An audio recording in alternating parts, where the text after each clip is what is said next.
This is me at the ripe old age of 23. I'm fresh out of university, back home in Italy, and about to set off on a grand tour. But first, I had somewhere I had to visit.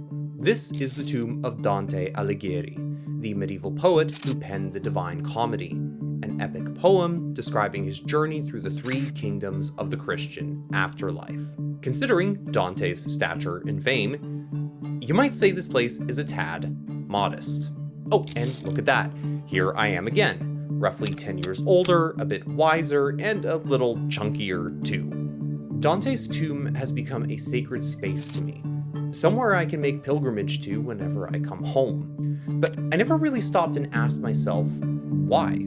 And when I paused and really thought about it, the reason ended up being very particular. We'll begin where Dante's story ended, in Ravenna.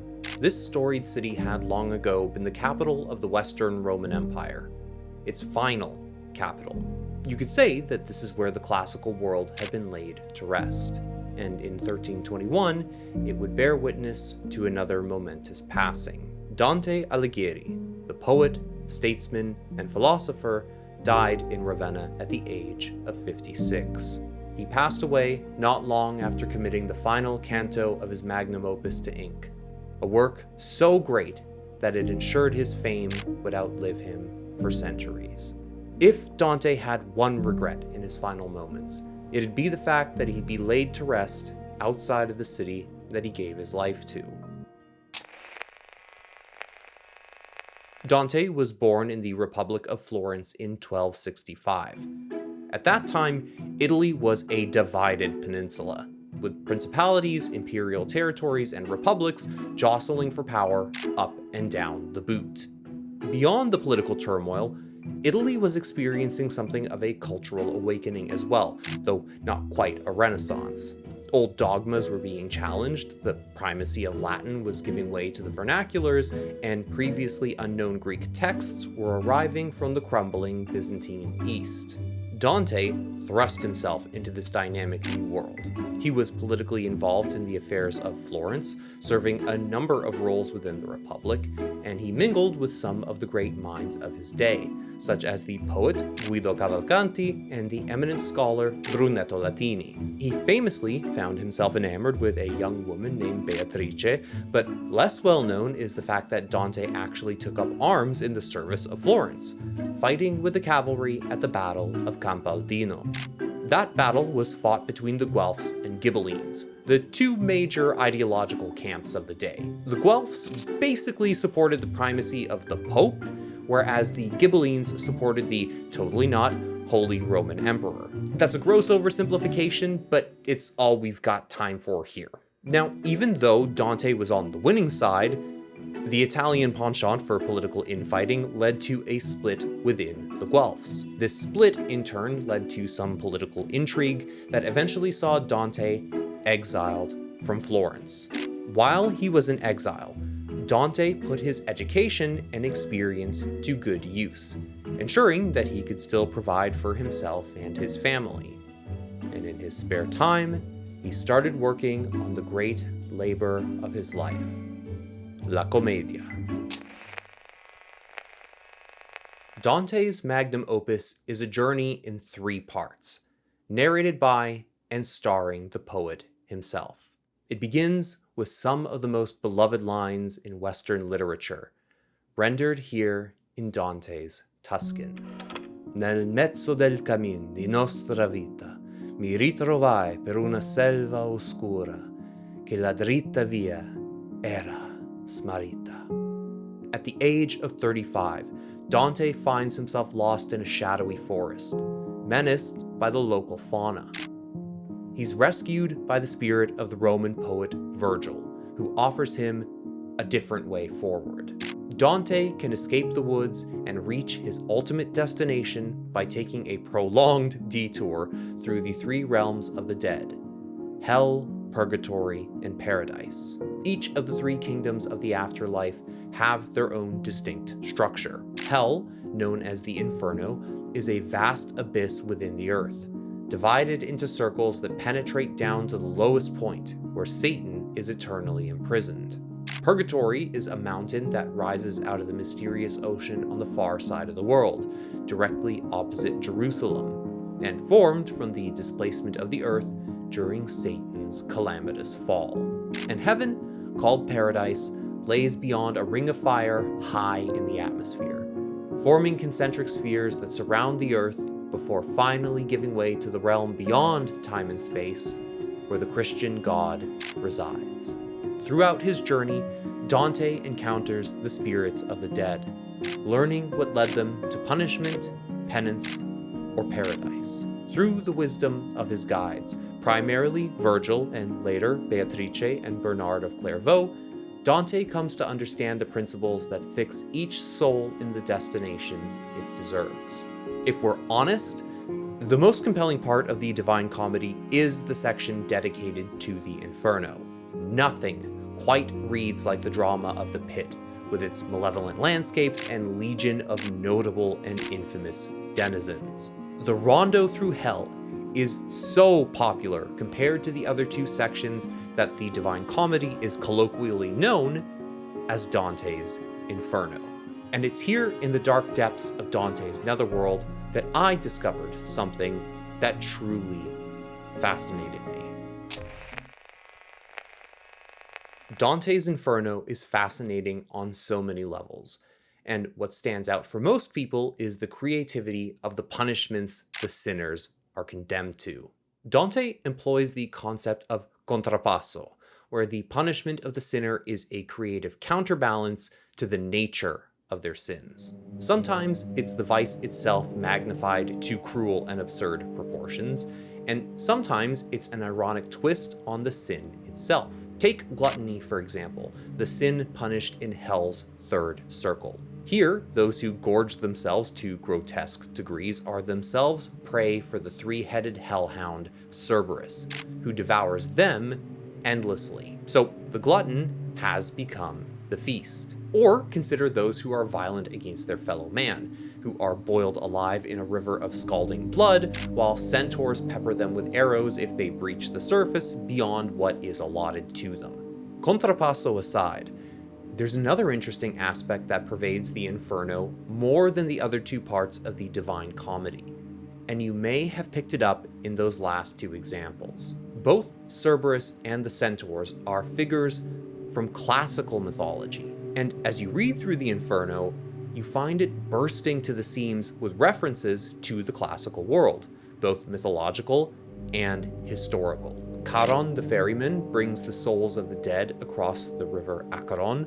King Minos of Cretan fame or infamy assigns the sinners their doom, and the chimeric monster Geryon flies Dante and Virgil down from the 7th to the 8th circle.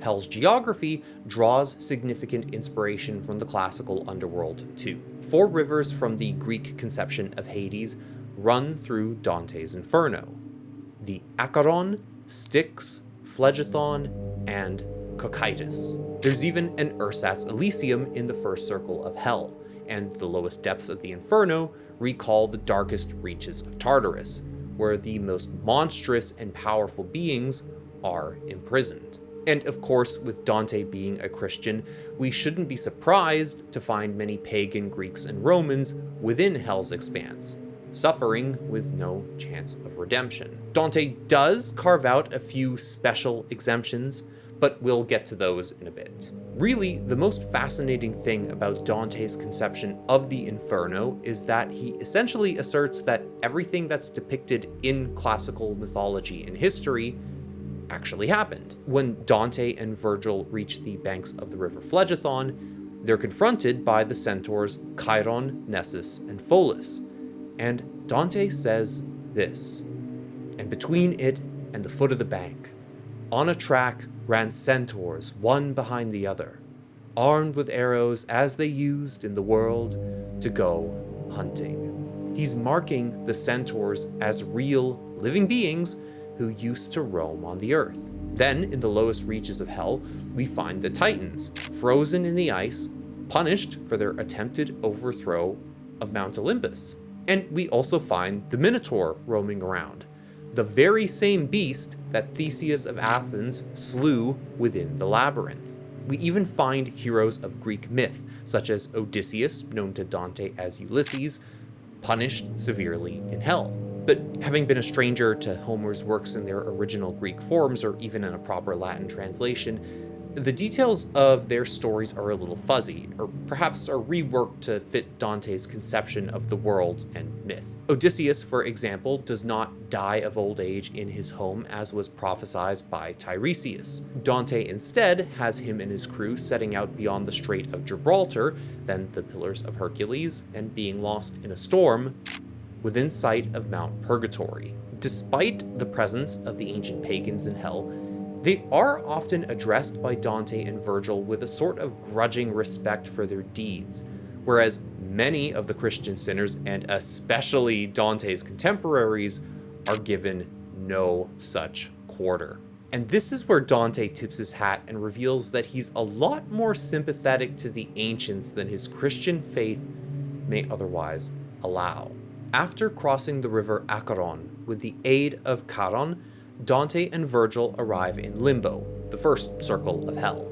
Here, Dante presents us with a vision of the virtuous pagans, those who lived in ignorance of Christ. Virgil is a resident here, as are the poets Homer and Lucan, the philosophers Plato and Socrates, the Trojan princes Hector and Aeneas, and even the Muslims Saladin and Avicenna. Many others are listed by Dante, and with the exception of the Muslims, they are all figures of the Greco-Roman past. They live without suffering, but also without hope of ever knowing the salvation and serenity offered by Dante's God. But in such good company, and for most not ever having even known the Christian God, you kind of have to ask yourself, what do they really lose?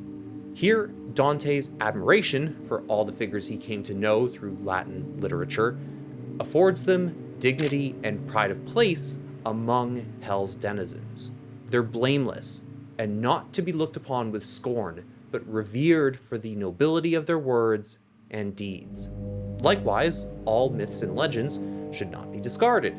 Instead, they should be regarded as an integral part of the world Dante finds himself in, a past we must come to terms with. If I really had to sum it up, I think the thing that draws me to Dante is how perfectly he embodies what I believe is the spirit of the Latin West. More than his use of the vernacular over Latin, it's Dante's role in preserving and transmitting the classical past in a deeply Latin context that makes him so compelling to me. Taking inspiration from Virgil's epic poetry, Dante becomes the next step in a continuum that really stretches all the way back to Homer. The story of Western man still has its origins in the mythical past, with the Trojan War sowing the seeds for Rome's eventual rise to greatness. The death of Christ is the most important moment in history for Dante, yes, but he places the assassination of Julius Caesar almost as the second most important. Brutus and Cassius suffer the worst torment of all sinners alongside Judas Iscariot, after all. Now, on a more personal note, Dante is the guide through which I first engaged with the classics in a meaningful way. Having read the Divine Comedy, I became curious about this Virgil fellow that Dante was heaping so much praise onto, and so naturally I ended up reading the Aeneid.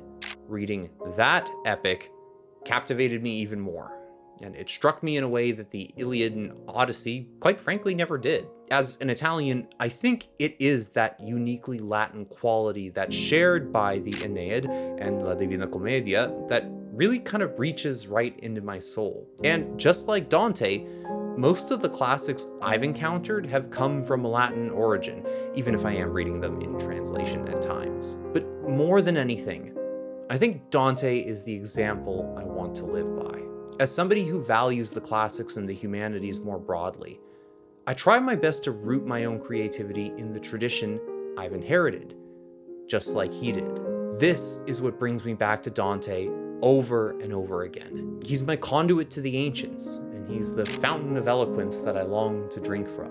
And if I'm so bold, one day, perhaps I can look to him as my guide, midway upon the journey of my life. I'll be 35 next year, so hey, you never know.